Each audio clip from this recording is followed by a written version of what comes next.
Thank you very much, George, and also to the Center for the Study of Democracy and the School of Policy Studies for inviting me here today and giving me an opportunity, perhaps a platform, if I can say, to share some of my thoughts and experiences from my time in Afghanistan, not just the 2009 elections, but as George was mentioning, I've been involved in Afghanistan since 2003, and I like to tell a story that in 2004, people always ask me, what draws you back to Afghanistan?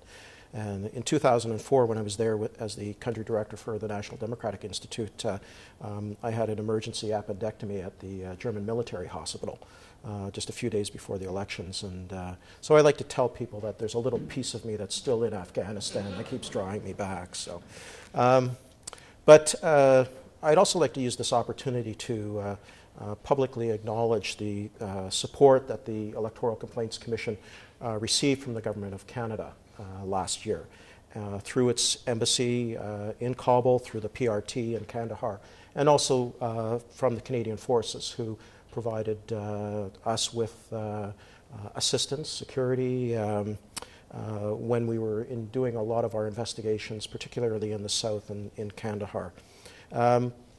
First of all, I'd like to begin by putting the 2009 presidential and provincial council elections in some context. And I think it's important to make that distinction. A lot of the attention was put by the media on the presidential elections last year, but there were actually two sets of elections, and the provincial council being the other one.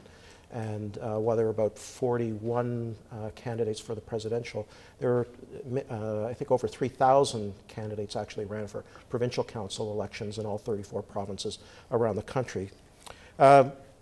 These were the second set of elections in Afghanistan. The first presidential election was held in 2004. Provincial council elections were held in 2005, along with the parliamentary or Walesi-Jurga elections. And so we're really talking about an important milestone, is that this was the first complete electoral cycle since 2001, and certainly since the Bonn Agreement came into place in December of 2001. Within that 7.5, 8-year period since the last set of elections, Afghanistan has undergone a tremendous amount of change, and some of it positive and some of it not so positive. But I think it's important to point out one fact, and I think this fact is going to be remaining with Afghanistan and our involvement there for some time to come, and that's that the government and the people of Afghanistan are trying to rebuild their country after some 30-odd years of civil war and conflict, which I think in any way you look at it is a mammoth undertaking, politically, economically, socially, and just about any measure you choose, whether it's the Human Development Index, whether it's life expectancy, whether it's security, Afghanistan, unfortunately, is consistently at the lower end of any one of these scales, which tells you, tells all of us about the magnitude of the challenge that they're facing. And this rebuilding effort is even more complicated by the fact that there are limited resources available to the government of Afghanistan and to the people there. While the physical infrastructure, and I think we've all seen pictures in the media of, bombed out buildings, etc. The physical infrastructure is really the relatively easy piece of the puzzle. It can be replaced fairly easily with time, with some money. But the metric that I'm always astounded by comes from a WHO, World Health Organization report that came out in 2003, 2004, that estimated that somewhere between 60 and 65% of the people in Afghanistan suffer from some form of mental or emotional trauma as a result of the last 30-odd years of conflict in the country. That's a staggering statistic, particularly when you consider that the most important resource of any country are its people. Then the magnitude of the rebuilding effort becomes even that much more acute when you consider that the majority of the population are facing their own personal struggles, trying to deal with what they've experienced, what their families have experienced. I've often wondered when I was in Afghanistan how our own country here would respond if we had faced a similar situation. And I also wonder if our own expectations with respect to what we're trying to accomplish in Afghanistan perhaps aren't a bit too high in expecting dramatic change in what has been a relatively short period of time since the Bonn Agreement came about in 2001. As I mentioned earlier, the 2009 elections represented the first complete election cycle since Bonn, and they became one, but I would stress one only, marker on the transition that is currently occurring towards representative democracy in that country. It's important to point out that one or two elections does not a democracy make, so let's not be under any false illusions that this transition is going to be short or that it's not going to face hurdles along the way. As many of you read in the media last year, that the elections were marred by fraud. It's extremely unfortunate, but really not entirely surprising. Fraud was also present in 2004, 2005, perhaps not on the scale that was evident last year, but it did exist. But what's the takeaway on the fraud that did occur? Much of what was reported in the media suggested some sort of correlation between the electoral fraud and the allegations of widespread corruption within the government. This line of reasoning suggests that the problems with the elections were the sole fault of the Afghan government. I don't agree with this particular interpretation.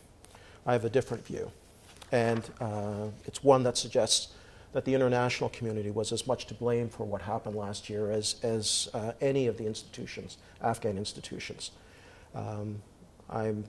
If we need to apportion blame, and I don't believe we should be getting into that particular game, but it's the problems for the 2009 election were not the sole result of just Afghan involvement or intervention. Why? Well, to begin with, if we honestly and objectively look at the period of time between the 2004 and 2005 elections, from building out a sustainable democratic system to put in place the proper environment that's conducive to holding elections, and you can use, a lot of people like to say free and fair. I like to talk about transparent, credible, inclusive elections. Then I would suggest that those 4 years since 2005 to 2009 were wasted from an electoral development perspective.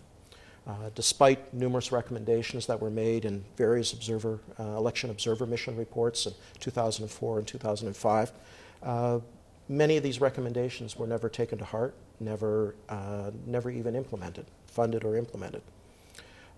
Let me give you one example, and that concerns the lack of civic or voter education that was undertaken from 2005 to 2009.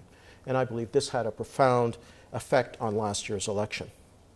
When it comes to elections and democratic development in Afghanistan, to me there's an enormous civic deficit that needs to be overcome if Afghans are going to put in place a functioning representative democracy that reflects the goals and aspirations of all their citizens. It's not surprising, considering that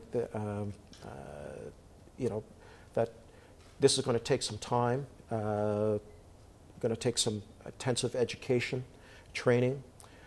Particularly when you look back over the last 30 years and you see that just about every known type of government has existed in Afghanistan during that period of time. So this is the latest slice, the latest iteration of what the international community is opening up.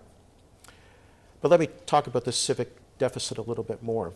In Canada, like most developed countries, we benefit from a huge, largely unquantified pool of individuals, of people, citizens, who take roles in that process.